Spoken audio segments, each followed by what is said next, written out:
Welcome to the Money, Marketing and Mindset podcast with Alan Miles. And today I am joined by Kevin Kwan. Kevin is an expert when it comes to helping people attract sophisticated clients of all kinds of descriptions. And Kevin is from a company called Conversion Kevin. I've known Kevin for a little while now. He's doing some great things online. Kevin, please feel free to introduce yourself and give us all a little bit of background to what it is you do and how you do it. Awesome. Well, thank you for having me on here. Honored to share what's been working for us to your audience, Alan. Thank you. So, yeah, a little bit about my background. Before I started this company, I actually started in the gym business, 2009, grew that from one gym to two gyms. So the gyms were going pretty good, but I just wasn't aligned with it. Just like we were talking before this podcast, you're talking about, what am I doing this, owning my own business for? I want to be more with my family. And I just found myself just being at the gym a lot, especially when you have two. So I left that business and I found that growing these gyms, there was a commonality of what worked and what didn't work. And that came down to content. And so I became a copywriter in 2017, and I've done over 30 funnels working with multi-6 and 7-figure launches. And the same pattern happened there. The success of a launch depended on how good they were in their content, of having people willing to spend from 2,000 to getting enough calls and having qualified calls to spend 5K, 10K on a coaching program. And that led me to doing some consulting with a couple of high ticket masterminds for their clients. So I was very fortunate there. I'm working with a lot of variety of clients, offers and avatars. And that's led me to where I am today, helping coaches grow their groups and monetize them with more sophisticated clients. And I think that's the thing. When I think of yourself and kind of what that conjures up, it's always offer creation. Right? That's the thing that will always come up, because that's where I first obviously met you, of kind of how to really dig deeper and repackage an offer. And I remember you pulling my offer apart and helping me to rebuild it. And I think it's that side of things that it's obviously clear you have a passion for it. When was it that you, like, what was, not when, but why do you think that you love this side of it so much? Well, see, the offer part is basically the baseline of everything. Basically, your offer is like what you're selling, and that dictates how you're positioning yourself. So if you have an offer that is, as I don't know how many places how much grass you have over there in the UK, but in North America, everybody has a big lawn, because I know you guys are strapped for space. So yeah, you don't want like an offer to be like just like everybody else, where it's just mowing the lawn, where you can only charge $25 for it, and you don't really have anything else to say that I'm going to take my lawnmower and mow your lawn. You want to create an offer that is unique and geared towards the client's type of client that you're after. And I learned definitely all these mistakes in terms of offers was made between 2009 and 2017, and I was just spitting out offers and just trying to get volume. So once you understand the offer, you can match that to the type of avatar you're after. Okay, obviously for most of your listeners here, wants the clients that are after the high quality coaching, the high touch kind of coaching. They're sick of just the basic templated stuff. Yeah. Now you just need to communicate that in your content. And I think that's the thing, isn't it? I was talking to somebody earlier, actually, and it leads quite nicely to kind of the main portion of what I think we can talk about today. But I was talking to somebody about when they look at their ideal client or their demographics that they're working with, I always think of that, that picture of a caveman all the way through to like the modern man, and you have that sophistication start to come in as like the human species developed over time. And I think it's interesting because quite often, especially when people are really moving forward with things, they feel that they can have one message that speaks to the whole audience, and then they always struggle to attract the actual person inside of the audience they want. So they're speaking to the person who maybe has the pain points, but they don't fit the right demographics inside of it, or they're not solution aware at that point. They're not matured enough inside of their audience, if that makes sense. And I think it's interesting, obviously, for you to talk a little bit about this, how to attract more sophisticated clients. Like, what separates it? Why does something, and how do we attract more sophisticated clients versus the people who are less sophisticated or less solution aware? Like, what is the separation here, and how do we do it? Yeah. So first off, I want to just kind of recognize what you're saying there, solution aware, problem aware. And that just kind of goes to the values of your company, money, mindset, marketing. It's like a holistic thing. Yeah. So there's not just one type of customer where they're only solution aware, they're only aware of their problems. There are actually multiples. And to your question of what separates you, it is kind of like everything. There's a mindset to it of the clients that you're after, which translates into your marketing, exactly what your group is about. And when everybody is talking in their content to try and get calls and make sales to a solution aware, problem aware audience based off old formulas, okay? And I'm sure that you're aware of, probably in your copy journey, the formula problem, agitation, solution, or problem, agitation, and validate solution. Like all those formulas, heck, you're just talking about damn problems. And you know what? What's the difference is sophisticated clients invest in themselves. We have to really understand it. You've invested in yourself. You've built multiple successful companies. I've invested in myself multiple times as well. Big investments. Don't talk to me about my problem when I already know my damn problem. Yeah. So that falls on deaf ears if you do too much of that stuff. What's really working that we found in our group that's under 1,000 people right now, and I usually clean it out to kind of keep this status, but I got to grow sometime. But under 1,000 people, we've been able to hit $500,000 run rate, working 4 days a week and 6 hours a day. Right. And it's the impact of the content. This is kind of where this creation came from, and I call it identity-based content. Okay. Identity-based content. When everything has been done, it's been said, and everybody's talking about problem, agitation, solution, following these copy formulas, well, how do you set yourself apart to attract that person gets me? They're like me, they understand me. So when we talk about identity, you're talking to the person, and there's 3 ways you can do it. Some of it kind of mixes, but it's separated into 3 things. There's situational based content, situational to the person's identity. For example, if you're a health coach out there, stop talking about I can't fit in my clothes, or I, can't see, I don't know what language you can use, but can't see my ding dong in the shower. That's going to piss me off because successful people are like, well, screw you. Yeah.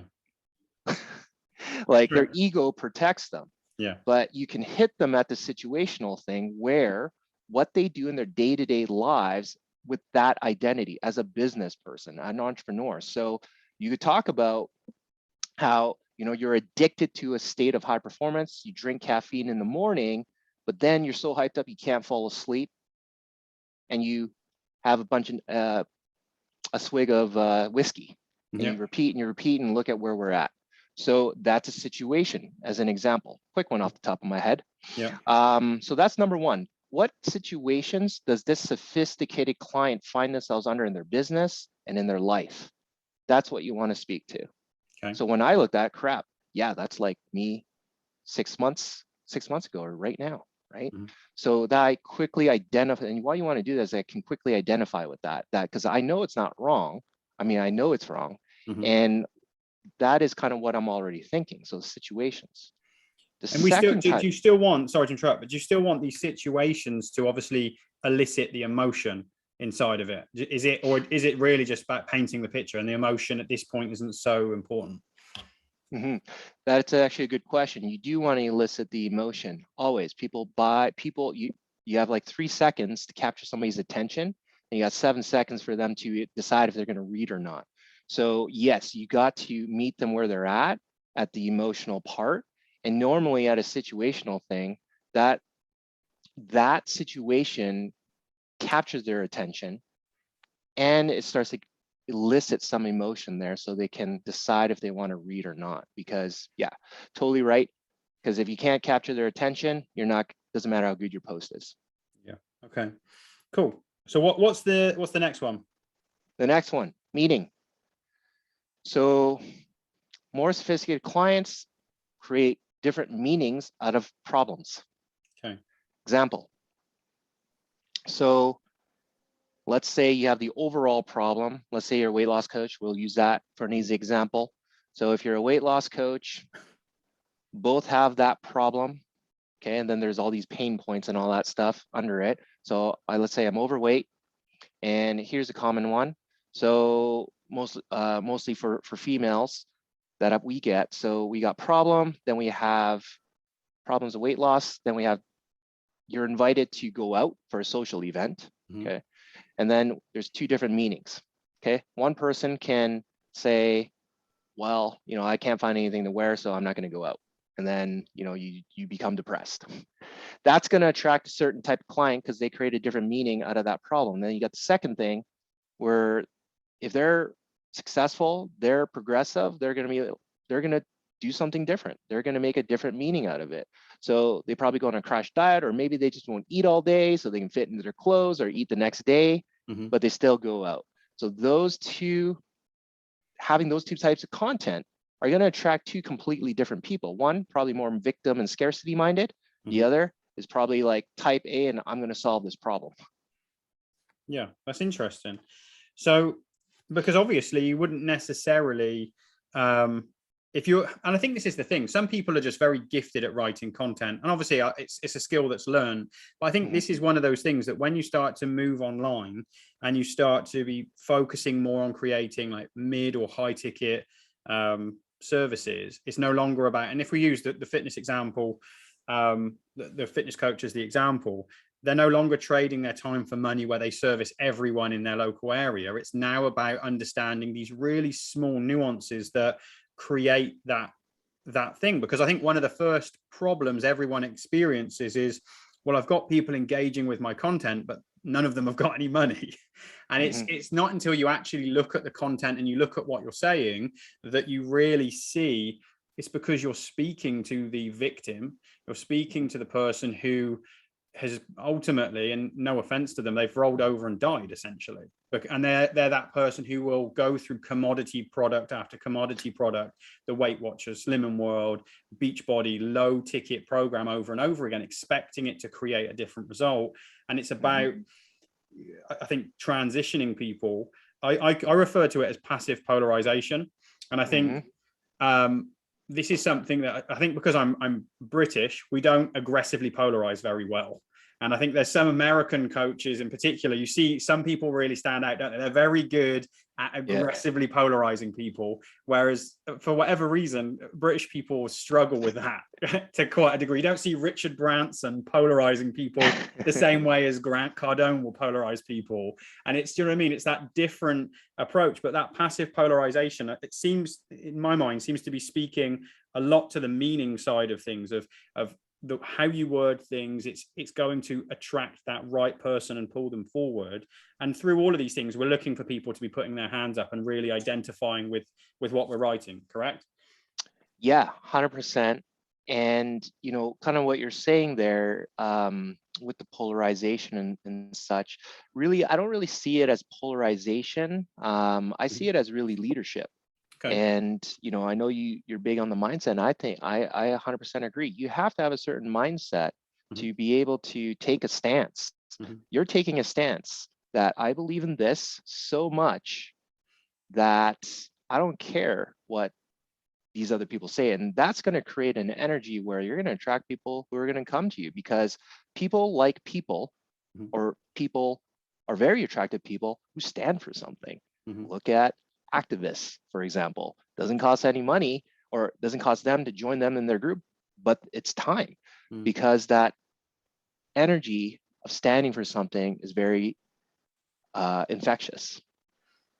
It's interesting. Yeah, I like that. I think you're right there with the leadership side of things. Even if it's not necessarily a topic that triggers people, it can be done in a very nice way. If you stand for something and you are really passionate about driving that belief forward, you're right. It does naturally attract people who are maybe afraid to voice that concern, or I think everyone as human beings, we always look to somebody, don't we? Even people who are leaders, we look to somebody ahead of what's the path, like where is, because even leaders need leaders at the end of the day, don't they? Yeah. And it's about really having that belief in yourself to drive people forward. It's interesting. I knew this was going to be gold, this session. I knew it would be absolutely gold. You going through these things. And okay, so what's the third one? All right, so the third one is understanding their traits and ego. Okay. Their traits and ego.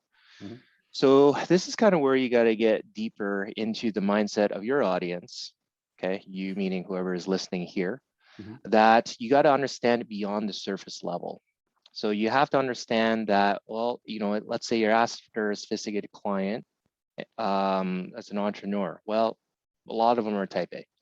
Okay, a lot of them are type A. So overthinkers, they're stubborn, and you know they're willing to take risks. So just using those for an example here, how can we make content out of that now? So knowing that now, I can take those traits, okay, or even the ego, and knowing the ego is also important. I'll explain in a moment here, but knowing that they're type A, now I can expand how is being type A serving them and not serving them? How is being an overthinker serving them and not serving them?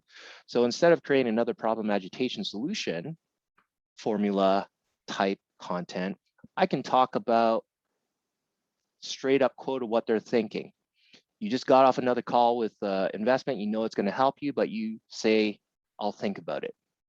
And then you can go into attacking the I'll think about it in the in your content and talk about, I don't know, opportunity cost if you're a marketer. So that allows us to literally insert ourselves into how they think and how they react. And because they probably just did it last week on a call, there's an immediate relationship there that in their brain that they connected with, and then they're going to at least stop to look at what you have to say. So that's the traits and ego part. Now the ego part, and I had to also learn this with my own stuff, and this is exactly why we need objective coaches like Alan here to look at our businesses and our messaging objectively. Because for me, what we offer is we teach basically people how to create this style of content that attracts and monetize more sophisticated clients. So even just for me, I know that a lot of people out there that are multi six figures especially don't have any problems with their content. That's their ego protecting. Like, I'm making this. No, it's not my message. It's my ads. It's my VSL. Yeah. So I know now to insert languaging that actually talks about content without talking about content. Yeah. If that makes any sense. Yeah, absolutely. Yeah. So you need it to get round to it being something that brings the walls down. It's sales persuasion, isn't it? Yes. At the end of the day. Yes, exactly. 100%. Except for what you teach on a phone call, you have to do it with words. And it's a lot easier to run away reading your words than being on a phone call. Yeah, absolutely. Okay, so can you give an example of what something would sound like if you were using this angle? So you were using the traits and ego, like maybe use the fitness example so that it's consistent through, just so everyone can understand, because I think this is something that may be a bit more difficult for people to implement than the other two. I don't know, maybe not. But I don't know. What would this sound like? 100%. This is going to be more difficult because it requires more thinking. So it's not a copy and paste and get rich off a post. It's actually you got to think and then write it. So yeah, let's give an example. So let's take okay. So like I had a client that deals with like executives and really successful like salespeople, people that just make a lot of money in their careers. Yeah. So, even starting your content off, you're successful in everywhere in your life except ... And then you talk about you have control of this, this, and this, but not your body. Simple as that. So right there, when I'm speaking to the ego, I'm telling you, I'm affirming your traits, that you're the shit. And people with egos are like, everybody has one. Yeah. They like that. They don't like, if you start off the post with something negative, then their ego is automatically going to protect them. Okay. Because remember, you got 3 seconds. So you got to capture that emotion. Okay. So, and when we're doing this is interesting. So when you're doing this, we've got this 3-second window to capture their attention.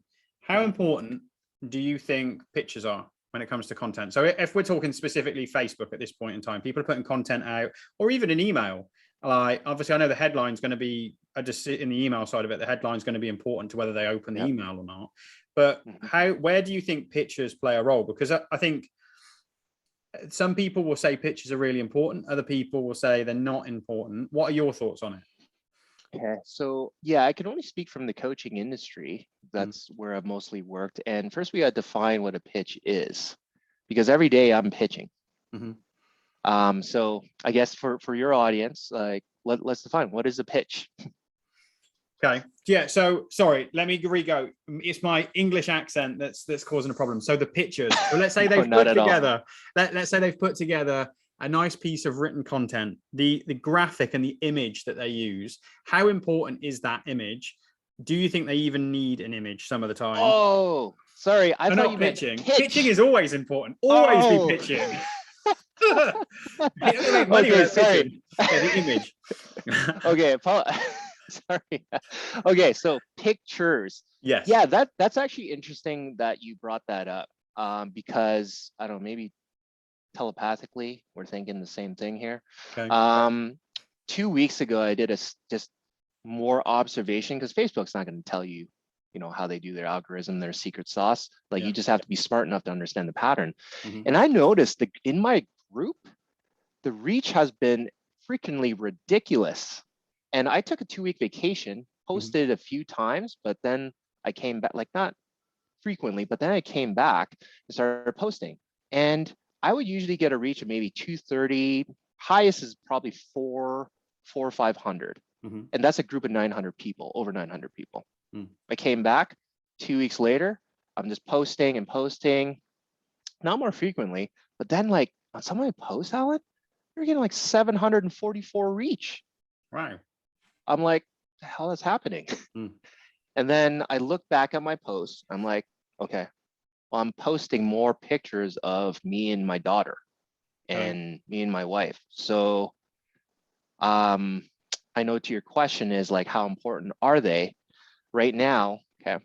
I'm not gonna say I have 100% of the answer, but some of the results that are showing, and even I've gotten some of my clients to test this with groups over 1,000, they're starting to see more reach when you add a picture in there of your family, because Facebook can read that stuff, man. It is crazy. It can start to recognize faces and all that. So when it sees friends and family, Facebook's a place for you to connect and see what friends and family are doing. You're playing with the algorithm. It sees that. You're going to get more reach compared to, let's say, a stock picture. Yeah, it's so scary, isn't it? How this has evolved even over the last couple of years. It used to be a case of you could use any picture and then it would be used as a pattern interrupt, and it maybe would help. Whereas now Facebook has got to the place where, and it makes sense when you actually think about it, like it's a social platform. It wants people to be social, not, especially if we're doing it from the organic perspective, actually using pictures of yourself and your friends and families and you in real life actually help your content. And I think, well, I don't know what your thoughts on this are, but I think especially for people who are not necessarily just new to the journey, but people who are maybe a little bit insecure around their copy skills and really being visible on social media, that next step of putting pictures of themselves out there and using their family, and this, I suppose, naturally runs into things like Facebook Lives. It's becoming more and more important to actually be present yourself in your content that you're doing to really drive things forward. I don't know what your thoughts are around it, because there's a mindset roadblock there for a lot of people. They can understand the logic of how to write content, and what we're saying is you could write this beautiful piece of content, but you're doing yourself a disservice if you don't add that genuine angle of yourself into it. Like, put the visual image of yourself in there with your family. Yes. So couple things there. One, I was like the epitome of who you're describing, because I was a copywriter, like, back there writing the copy and let my words do the work. But then when you go out in the coaching world, it doesn't work as well. Yeah, it works, but not as well. And this is why it's so important that the work that you're doing with the mindset stuff, because people hold them back all the time. It was a mindset thing for me. And it was really just not owning myself and being okay and just, hey, I got a message to give out. I have fun with my family. So I'm going to start putting pictures in there. So there is definitely a mindset thing too there, which is, so important. But when you own yourself, you're certain about yourself, you're certain about the things that you're doing, and you stand for something, I mean, that's going to be bigger than all the other imaginary thoughts that we have about, oh, I don't want to show my family, or I don't want to do this. It's just, you're just having fun with it. And if you don't have fun, and I know you've experienced it, I've experienced it in your business, what the hell is it all for? Yeah, absolutely. Yeah, I think that's the thing. You have to enjoy what you're doing. Sorry, something. Hopefully that wasn't a smoke alarm or anything. It wasn't a smoke alarm, no. So we've got a secondary fridge in my office because we have 5 children, and nice. my wife left the door open earlier on, so it just decided to beep at me to let me know that your food is getting warm. So I just had to press the quick call button.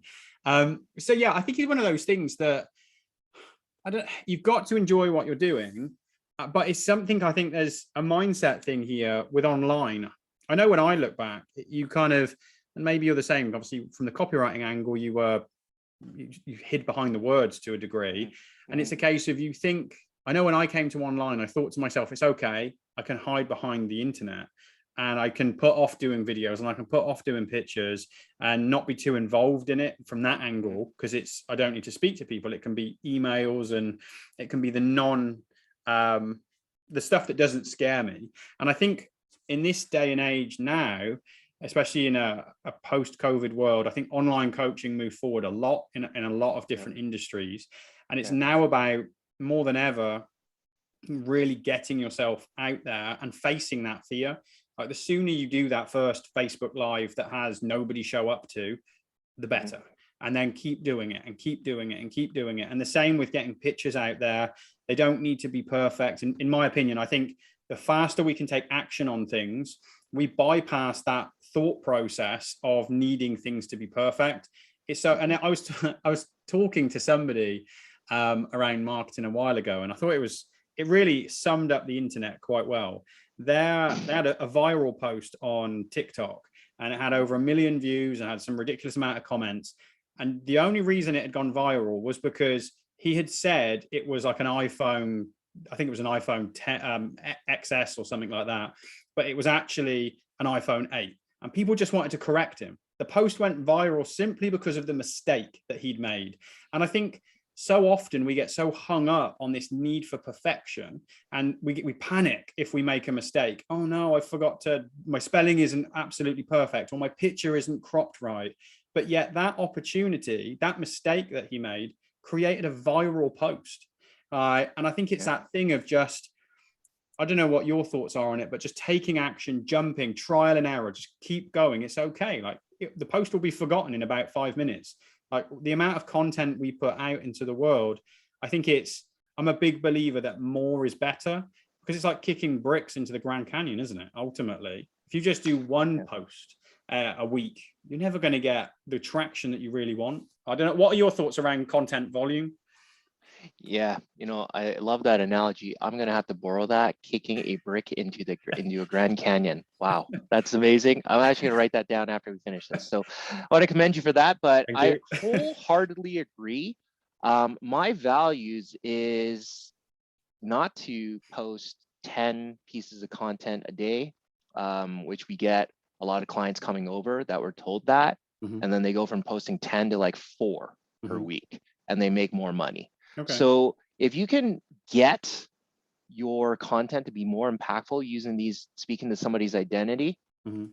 then you don't need to post as much, because it's like when you, let's say, first worked with a mentor or somebody, right? Somebody that gave you like really important, insightful information and it had a lasting impression. Mhm. And you 10 years from now, you remember this one thing that they said, or that this is kind of what we want to strive to have our content to be. So when we can have more impactful content speaking to their identity, we can capture their attention more and last a lot more lasting impression, rather than posting a ton of content per week. Mhm. And now I'll also say, yes, you do have to be consistent, Mm. but you don't have to be posting 10 posts a day to, Okay. to make it work. Okay, that's interesting. There's so much conflicting information out there, isn't there? And I can see that if you've got a very clear message and it's connecting with the audience, then obviously that's naturally going to convert. Would you suggest that if people are struggling to really create their content, that they should be testing a bit more to start off with until they find something that converts? Obviously using Yeah. data to track that, to see their likes and their comments and their interaction going up. At that point, when you find the perfect formula, would you say pull back and get to that 3 to 4 pieces of content per week? But until then, kind of try things. Don't be afraid to put a few more pieces of content out just to Yep. find the right balance. Yep. If you're trying to figure it out, yeah, this is the hard work. Like, you got to figure it out, but then you're investing that time to post things. Okay, that worked, that didn't work. Oh, this post caused somebody to reach out to me. Then we start to refine, and that investment leads to literally less work. Like, we have fitness coaches that are moms with 3 kids, and they work less than 25 hours a week making 20K. Yeah. So once you find that message, it pays dividends, not only in money, but time freedom. Okay. So 100% agree with that. Okay, awesome. So let's start wrapping things up. One of the things that I love to get our guests to recommend are some books or some podcasts, something that you think would help somebody if they want to get a deeper knowledge on copywriting or content or anything like that. Where would you suggest somebody starts? Or just general business books that you found helpful yourself? Okay, that's a good question. So obviously your podcast, Thank you. because you take care of all the things as a holistic system. It's not just the marketing. 2 people can have the same message, but how come one does better than the other? Well, it's them, right? It's that identity, being certain themselves. So your podcast. And the other thing, well, I'll go tactical, then I'll go philosophical. Okay. So the tactical side of things is the book that, when I started my copywriting stuff, that really made sense in terms of the basics. I would get the Adweek Copywriting Handbook. Okay, so it's very simple, and it has a lot of good stuff in there, like psychological triggers and all that. And that will give a good platform of what we spoke about today. Philosophically, I love the book, The Kybalion. Kybalion. So basically, it's a philosophical book. It's a short book, but what that gives is like principles of life. So it talks about the law of something like the law of like rhythm, for example. And people in business knows that there's ebbs and flows, and that's normal. And all these laws in there, I think there's about 7 of them, apply to something like today. And the more you can understand how things just work, the more you're not tied up to perfection. So yeah, I got a post that took off, or I got this that took off, and now it's, a little dead. Okay, well, that's like the law of rhythm. Like, things will swing back and forth. Okay, love it. I've not heard of either of these. So this is the thing. I ask people these for my listeners, but it's really just for me to go find them on either Audible or get them from Amazon. Other bookstores are available, but Amazon, feel free to send me something if you'd like. So, okay, a couple of last questions just to wrap up. What are your thoughts? So the industry, I think, online coaching and marketing is grown rapidly just in the time that I've been in the space over the last 2-3 years. Where do you see the industry in 5 years from now? What are your thoughts on where the industry might go? Okay. From a marketing standpoint or from like fulfillment, like coaching? Yeah, a little bit of both. Just your general overview of what you think the industry might look like 5 years from now. Okay, cool. So I love that first question because with the data privacy stuff coming out, like this is becoming more true and true and true. Like iOS 15, you're not going to be able to track open rates anymore. Yeah. So where from a marketing standpoint, the coaches who win will understand how to connect with their audience, connect with them and build a relationship online. So that's where I see it going. It's connecting with them more, less automation. Okay. From a fulfillment side of things, that's actually a good question there. I was thinking about this because I've been in multiple masterminds too. And I really think that in terms of serving, like, after being a client in multiple masterminds too, is being able to create a community inside whatever program you have, like a culture and community that somebody can indoctrinate themselves into, is going to be just as important as having one-on-one touch points. Okay. So that's kind of where I see that going. Yeah, well, I agree. I do think that with the iOS 15, it's going to create a lot more challenges. I think Apple are obviously, they've got their own agenda, haven't they? I think they're looking at trying to really, I think, encroach in the space, and I'm sure there'll be some changes. But it's interesting that connection point that you mentioned about connecting with the audience. It'll be interesting how we can track these things, because data's king at the end of the day, but yet all of a sudden we're losing access to the data that's helped us for so long. Absolutely agree. I think communities are massively important, especially with the changes in like how we can interact with people from an organic standpoint. And even if people are using paid advertising, creating that community and that environment to be able to collect everyone together, really start to embed your culture. I think there's so many different changes. Do you think voice will play a role, or virtual reality is going to play a role over the next 5 years or so? Ooh, now you're getting really futuristic here. I've read, I honestly haven't gave it a lot of thought. It would be cool, but I read something, this is like 4 or 5 years ago. In terms of virtual reality, if they can kind of get it, is that they can use virtual reality data as finding relevant things for you based on what you do, your movement, your eye, heart rate. So I don't know. It could go that way. Imagine that, virtual reality coaching. Everyone stood around with VR headsets on, and we're in a virtual reality mastermind. Yeah, I think Mark Zuckerberg had some virtual reality thing of doing like an interview with somebody, and she was in New York and he's in California, and they put on these VR masks and are sitting at the desk interviewing each other. I think I saw something like that. Funny. It's crazy. So how can people find you? How can they reach out to you? We'll put obviously the links in the description, but where can people find you? Where's best? I am most active in the group, and that's because that's where all the chatter happens, and I can just go live when I make discoveries and stuff that it's working in our Facebook group. So Facebook group is called High-End Content Creation, Ads and Sales Systems for Coaches. Okay, catchy name. Long name, but hey, it's clear. Yeah, it is clear. We'll get that link put in the description so people can just click it and join. What I would say, if you have listened to this and you've not taken notes, listen to it again and write notes. I've been taking notes this entire podcast interview. There's some real golden nuggets in here around content. And if you are somebody that struggles with creating content, the thing that I would say is these types of points, understanding some frameworks around content, really help to remove the fear about writing content. You don't need to be the next J.K. Rowling to be able to write a good bit of content on social media. You need to be able to, and I think the thing I take away from this, and hopefully the thing other people will take away from it, is you need to be genuine. You need to understand who you're talking to, and you need to share your experience and really be able to tap into their experience. So to be able to almost create that experience of method acting, like being able to embody that person, to understand who they are.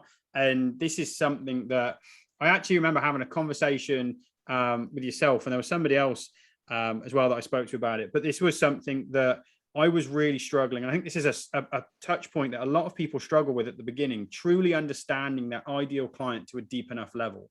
Nobody cares that they're a 35-year-old CEO that drives a BMW.